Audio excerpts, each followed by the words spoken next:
You have it within you to achieve your goals. But so many of us are stuck in careers, in patterns, in ruts.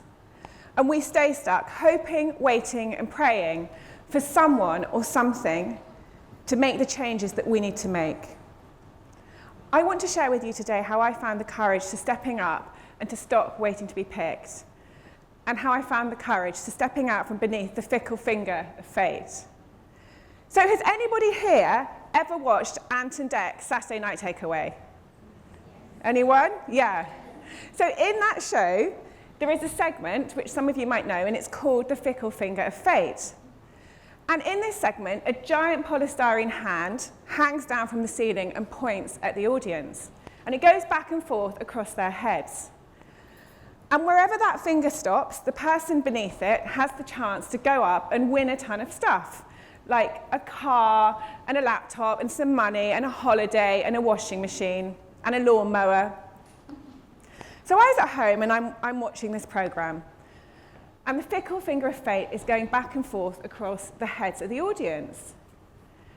And you can tell that a lot of the people sitting beneath it are thinking, please pick me, because they want the chance to win this stuff. They want the car and the washing machine and the fridge freezer and the microwave and the lawnmower and the holiday.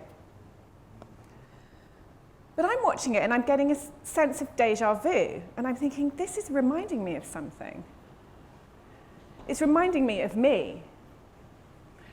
I'm remembering how I was in my more corporate career, in which I pretty much put my whole life and future into what might as well have been this. I put everything into a polystyrene hand suspended from a ceiling.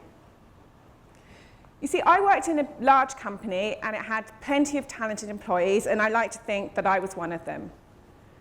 And I did a good job of being good, of delivering good quality work fast, of never making a fuss, and of being a safe pair of hands. I knew whatever they asked me to do in that company, whether it was take on a new project or show somebody where the loo was, I would have done it well.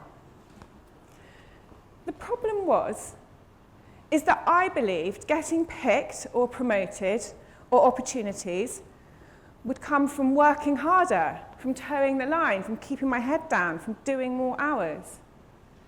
And I used to say to myself, and you might have said this to yourself too, next time, next year, next round of promotions. And I ended up feeling overlooked and unappreciated and undervalued. And then I looked around me and I saw that there were people who'd been there for 5 years, 10 years, 15 years, doing pretty much the same thing. And that a lot of our lives were characterized by feeling overlooked and undervalued and unappreciated.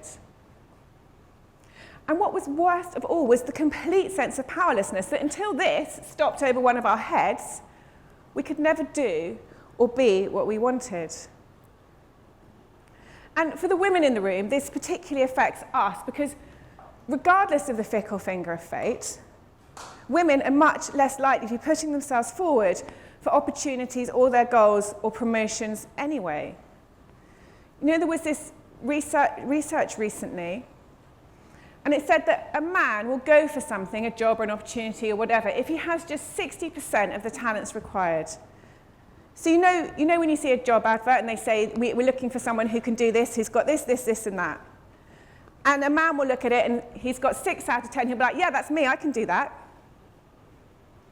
Do you know what the figure is for women? It's 100%. A woman will only go for a job or an opportunity or anything when she feels she has 100% of the skills and talents that are required. So for me, a realization, I was turning 30, and this was quite a while ago, and back then I thought that 30 was pretty much the end of my life. I thought that I was so old, I was basically in last chance saloon. But the great thing was it pushed me to the point of going past where I'd nearly had enough, which is where I'd been for quite a long time, to the point where I'd actually, properly, definitely had enough.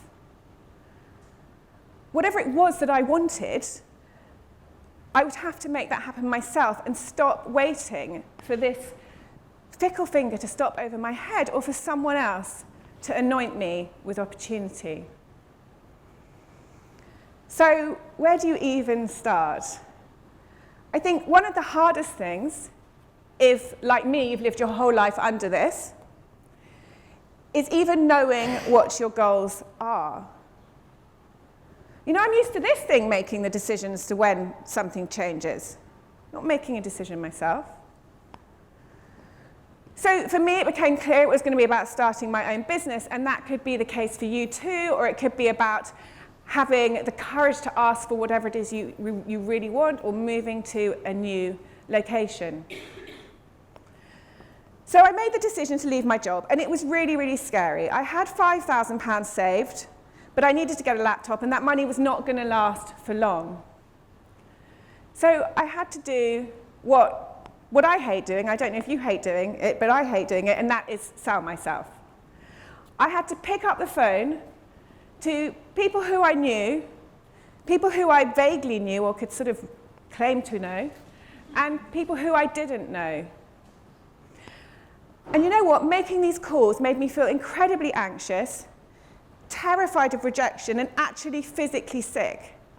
I used to sit and look at the phone for hours, thinking of any excuse to not make the call. I would say to myself, it's 10 o'clock, they're probably having their coffee. They wouldn't hear from me now. I'll call at 11. It got to 11, it's 11 o'clock, they're on the Diet Coke break. It's lunchtime now, I can't call. Thankfully, I made enough calls. I could have made a ton more, but small actions can have a big impact, and I made enough calls to get the business off the ground. I then realized that in order to get more work and grow this business and scale it, I was going to have meetings. You know how people want to put a face to the name, build relationships, meet people in person. So I asked various people who I felt were really important, and I needed to meet them, if we could have a meeting. And they said no. Okay, well, they didn't actually say no, but what they said was, yeah, can you do 3 weeks on Friday, or let's do Wednesday, then it would get moved to Friday, and then it would get cancelled at the last moment. And it was so frustrating. So out of complete desperation, I invented a schedule of fake meetings. I would say to somebody I really wanted to meet, hey, whatever your name is, on Tuesday, I'm having a meeting, and guess what? By amazing coincidence, it's in the building right next door to yours. And I was thinking, afterwards, why don't I just pop in and have a cup of tea? And people said, they said yes to this. I guess it was less pressure for them if I was in the area anyway. And I actually got days of back-to-back meetings booked on the basis of meetings in buildings next door that were never even happening in the first place. And there were a few awkward moments. Normally when I arrived at the meeting, they would say to me, hello, and then they'd know I'd come from this meeting. They'd say, how was your meeting? And I'd say, fine, thanks. Sometimes they'd say, who are you meeting in the building next door? Because it's so-and-so company in that building next door. At which point I'd be standing there, and I'd say, yeah, it was the building next door but one.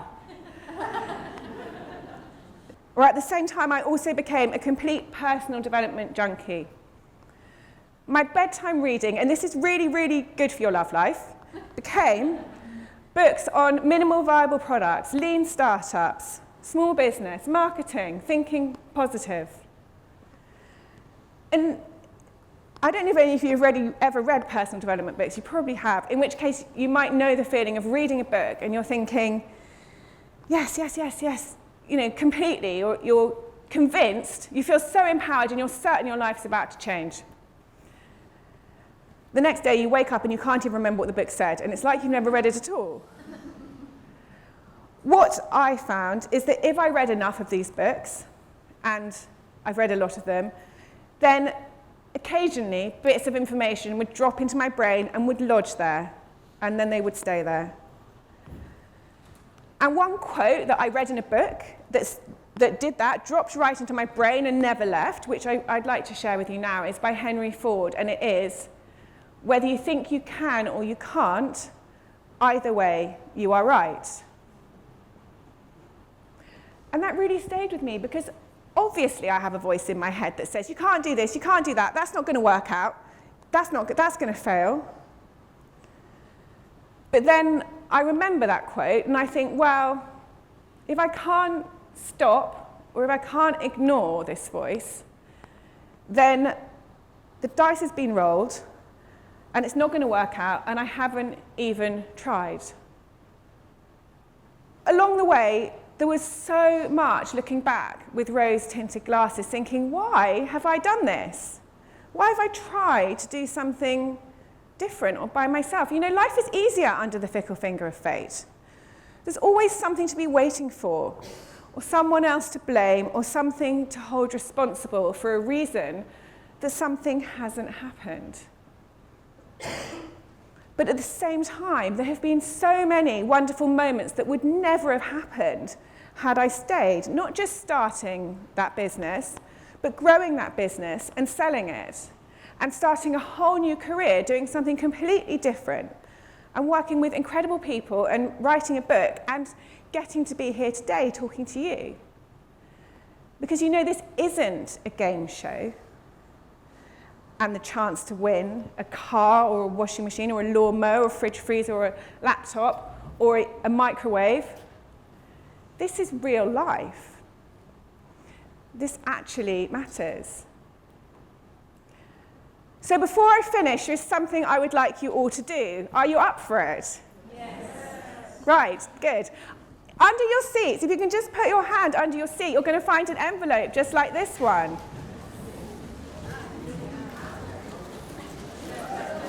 Has everybody got an envelope?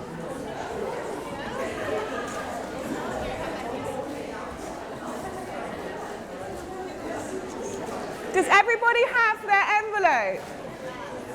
Okay, can you please join me and can you open your envelope?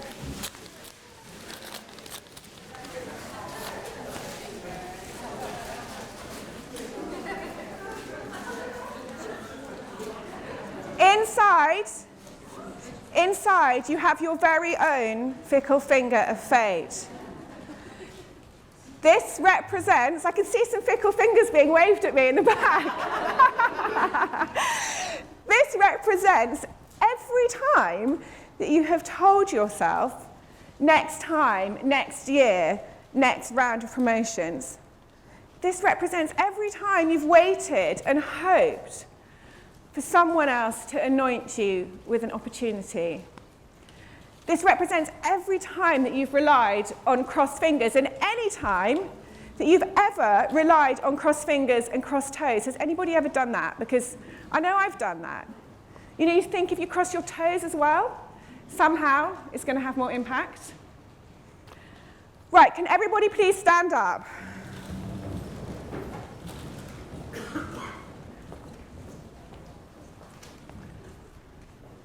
And I would like us all to rip up our fickle fingers of fate into tiny pieces.